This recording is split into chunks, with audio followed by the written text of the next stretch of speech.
Well. Jake Paul versus Mike Tyson. I never thought I would say that. Ever. I still have to tell myself that this is a legitimate fight and this is actually happening. Now, the last time Mike Tyson fought was back in 2020 when he was 54 years old. Obviously, he was training Francis Ngannou, so I suppose he may have gotten a little bit of training there just to kind of stay fit, keep the strategies up in his head. But besides that, there hasn't been any kind of professionalism to what he's been doing up until now. Now, this fight is definitely going to be a very interesting one. And the only reason why I say that is because if we look at Jake Paul's last fight, it was a first round knockout against an actual professional boxer, not no Ben Askren, whatever. No, he actually got a knockout against a Golden Glove winner, Ryan Borland. Now, obviously, the whole kind of reason for this is because Mike Tyson is going to be making an absolute bag off of it. This man is literally not going to be able to carry the amount of cash home with him because he's going to be making that much money. Now, the fight isn't until July, which is a fair distance away. But man, I know that time will go quick. As both fighters start to kind of release their training videos and we get maybe some press conferences if we're lucky, that time will fly. Now, the fight is going to be taking place in Texas in the AT&T Stadium in Arlington, and that's home of the NFL Dallas Cowboys. Now, the whole arena has 80,000 seats, so if you just think each ticket's probably going to be like $500 or something like that, that's a lot of cash. That's a lot of moolah. Now, the fight will also be streamed live on Netflix. If you guys aren't aware of this, Netflix are going to be doing live streams now for like sports events, and I think this is probably going to be like one of their first actual boxing events, which should be fairly exciting. But enough of the boring stuff. I just want to talk about now what both fighters have said. So starting with Mike Tyson. So Mike Tyson has said, "I'm very much looking forward to stepping into the ring with Jake Paul. He's grown significantly as a boxer over the years. So it'll be a lot of fun to see what the will and ambition of a kid can do with the experience and amplitude of a GOAT. It's a full circle moment that will be beyond thrilling to watch, as I started him on his boxing journey on the undercard of my fight with Roy Jones, and now I plan to finish him."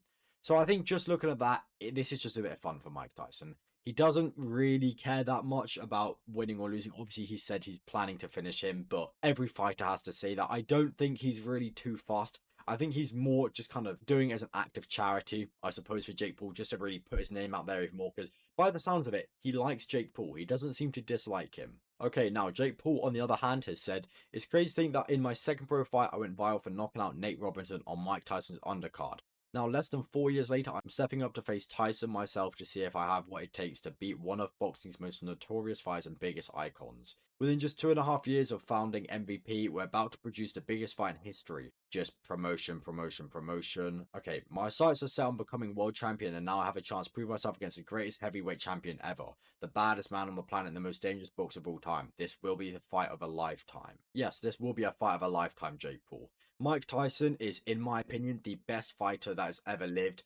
I know the Muhammad Ali fanboys are going to get upset at this, but I honest to God think that Mike Tyson is the best fighter that will ever touch the planet. I don't think we'll see a better fight than Mike Tyson ever.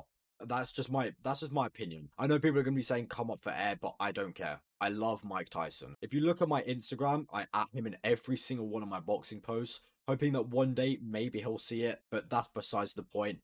What do I actually think for this fight? Now, if we look at Jake Paul's previous fights, he's doing incredibly well. I will give respect to him. He's a good fighter now. I genuinely think that he has proven himself massively since when he first started, and I think he's got a great future ahead of him. Him saying that he's going to become the heavyweight champion of the world, I do genuinely believe that. I actually think that he will reach that goal. Now, sure, Mike Tyson, he is a lot older now. He's slower, but he still has the power. And even his training clips nowadays, he's still fast. He's still very, very skillful, and I think the only thing he's really going to need to do is just get his stamina up. And if he had to go in the ring with Jake Paul right now, I think he would struggle a little bit. But I think 4 months' time, if he's running every day and he's, getting back to his routine, he should have the ability to murder Jake Paul in the ring. I mean, yes, he's old, but you have to keep in mind, this is Mike Tyson. All of his muscles are still going to have the muscle memory that he had when he was 18 years old, 19 years old, becoming heavyweight champion of the world at 20. He still has, it's still the same muscle. It hasn't been replaced. He still has the same muscle memory.